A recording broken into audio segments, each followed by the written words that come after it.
হঠাৎ অসময় চলে এলেন কেন? তোমাকে চমকে দেবো বলে, তোমাকে সারপ্রাইজ দেবো বলে। আর দরজা ঘুরতে দেখি তুমি একই বলে প্রেম, একই বলে সেই 4 অক্ষরে ভালোবাসা। দুধ মশাই রসিকতা রাখুন দেখিনি, চট্ট হয়নি তো? এই উৎকণ্ঠাটুকু দেখার লোভে অফিসে সব কাজ ফেললে চলে এলাম। এই ইউ ড্যাম লায়ার। আচ্ছা আচ্ছা, আপনি বলুন তো, আমি সোজা কথাটা কেন সোজা বুঝছি না? আমার কেন মনে হচ্ছে দিদি আমাকে নিয়ে জেলাস? এক্স্যাক্টলি, আমার সর্বরীর চরিত্র ঠিক তাই। 25,000 টাকা আমার চাই।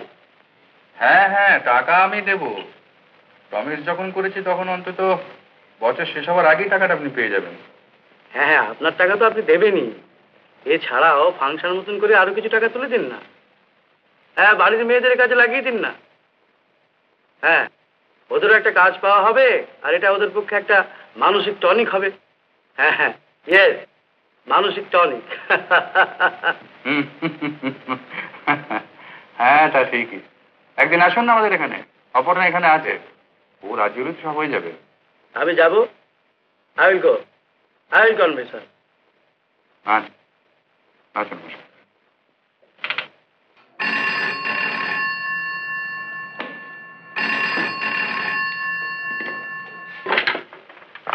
হ্যালো, কে বলছেন?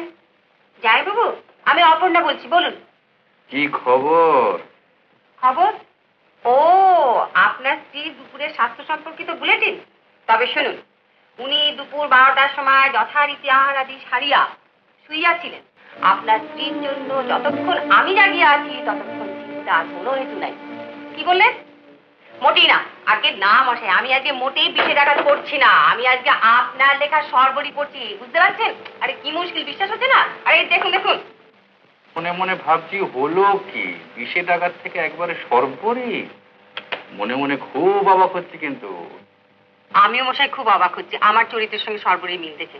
আচ্ছা, সর্বরী আমার মনের কথা জানলো কি করে? আই মিন, আপনি আমার মনের কথা জানলেন কি করে? আর ছাপতেনি বা কোন বুদ্ধিতে? আর শোনো ভাই, বইটার মধ্যে যেন মেতে থেকো না, মাঝে মাঝে দিদি করে একটু নজর দিও। আর কি মশাই, আমার সেই ডিউটি জ্ঞানটি খুব বেশি মাত্রায় আছে, বুঝলেন? সেই কর্তব্য জ্ঞানটুকু তোমার আছে জানি বলেই তো তোমাকে অত ভালোবাসি। কি বললেন? আপনি আমাকে ভালোবাসেন? মাই গড! আরে শুনুন শুনুন, আপনার স্ত্রী শুধু আপনাকেই ভালোবাসেন, আর উনি যদি একবারও জানতে পারেন যে আপনি আমাকে ভালোবাসেন তাহলে উনি মোটেই খুশি হবেন না, বুঝলেন? কাজী ওই 4 অক্ষরের ভালোবাসি কথাটা বলে কেন শুধু শুধু গোলমালে পড়া? হ্যাঁ, চেপে যান। হ্যাঁ, কি চেপে গেছেন তো? এবার ছাড়ুন ছাড়ুন। কি বই পড়ছিলি রে? খারাপ বই দেখবি না? বই দেখতে আসেনি। তবে কে ফোন করছিল রে? আপনার স্বামী, দ্য অনারেবল হাজব্যান্ড। রোজই এই সময় ফোন করে, তাই নাকি? কই বলিস নি তো? ও মা, তখন তো তুই ঘুমোস, তোকে জাগিয়ে বলবো? তা তো বটে। জানিস দিদি, এদিকে আমি বেচারা জেগে বসে আছি টেলিফোনের দিকে তাকিয়ে।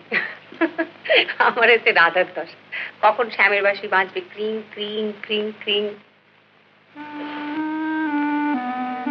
দিদি, তাই দিদি, দিদি, তাই দিদি,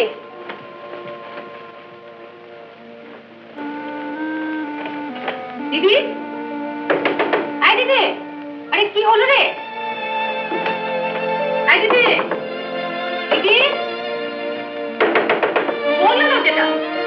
আরে দরজা বন্ধ করছিস কেন? বললো দরজাটা। হ্যাঁ,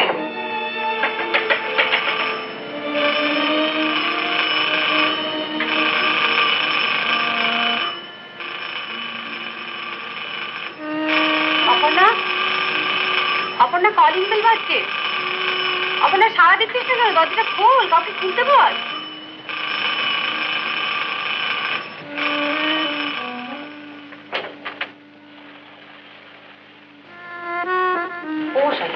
বলুন না, হঠাৎ অসময় চলে এলেন কেন?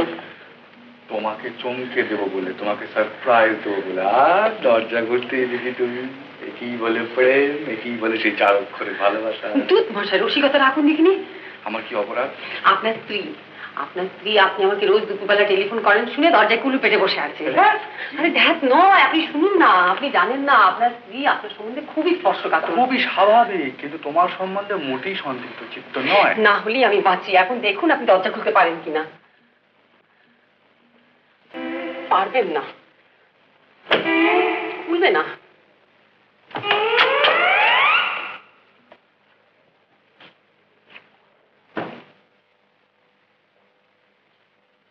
কি ব্যাপার, ঘুমোচ্ছ নাকি? না, তোমার কথা ভাবছিলাম। তাই তো চলে এলাম। জ্বরটা হয়নি তো?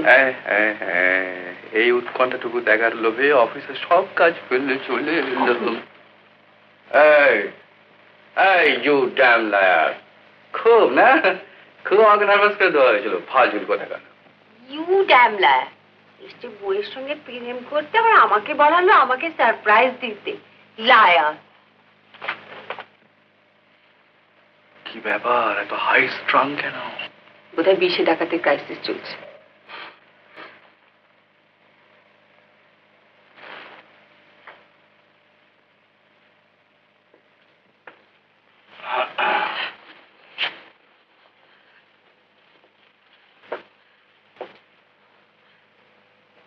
ঘটনাতে কি ঘটলো সত্যি? প্লিজ, আমি আমি আমি আমি ভীষণ দুঃখিত, আমাকে ঘাটাবেন না, আমার সব মাথা গোলমাল হয়ে গেছে। মানে? আচ্ছা আচ্ছা, আপনি বলুন তো, আমি সোজা কথাটা কেন সোজা বুঝছি না? আমার কেন মনে হচ্ছে দিদি আমাকে নিয়ে জেলাস? এক্স্যাক্টলি, আমার সর্বরীর চরিত্র ঠিক তাই। তাই নাকি? কোথায় দেখান। মাই গড, কি করে হলো? আমি এখানে সর্বরী রেখেছিলাম, 20 টাকা হলো কি করে? এমনটি হয় সখী। আচ্ছা ডক্টর মুখার্জি, আমার তো কিরকম সব গোলমাল হয়ে যাচ্ছে। মানে বালিশের তলায় একটা বই রাখলাম, তারপরে এসে দেখি সেটা অন্য বই। পাগল টাগল হয়ে যাচ্ছে নাকি? যত সব রাবিশ। আজকে ভোর রাতে একটা স্বপ্ন দেখেছি।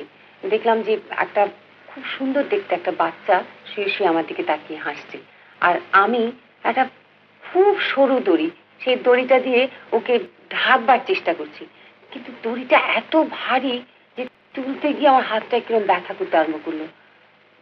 এখনো ব্যথা করছে ডক্টর মুখার্জি। স্বপ্নের মানেটা তো ঠিক বোঝা গেল না। আচ্ছা, এই বাচ্চা এটা কিসের প্রতীক? আর এই সরু দড়িটাই বা কিসের প্রতীক? এটা তো ঠিক বোঝা গেল না। খুব বোঝা গেল, বাচ্চা জন্মদিনের প্রতীক। ইয়েস। আর ওই একটা সুতো কিংবা দড়ি, ওই হার কিংবা মাদুলি জাতীয় কিছু, তারই প্রতীক। কারোর জন্য তো গড়িয়েছেন, দিদি লজ্জা পাচ্ছেন। বোঝা গেল? বাচ্চার জন্মদিন বুড়োরও হতে পারে। হাতে যখন ব্যথা আছে বলছে, তখন হাড়টা নিশ্চয়ই ওর কাছে আছে। বাকি তো বলুন না। কি হার কাছে আছে? বেরি করো না, দেখা যায় না কি আছে। তাই তাই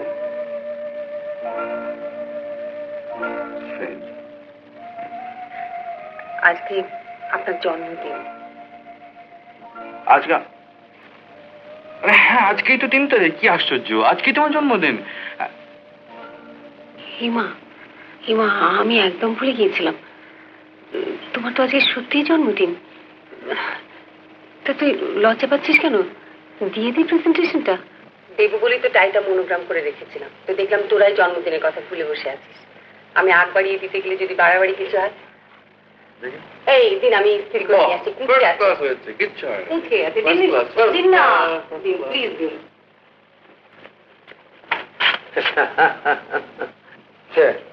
দেখলেন, হাতের ব্যথাটা সেরে গেল। It's quite funny, না ডক্টর মুখার্জি? আচ্ছা ডক্টর মুখার্জি,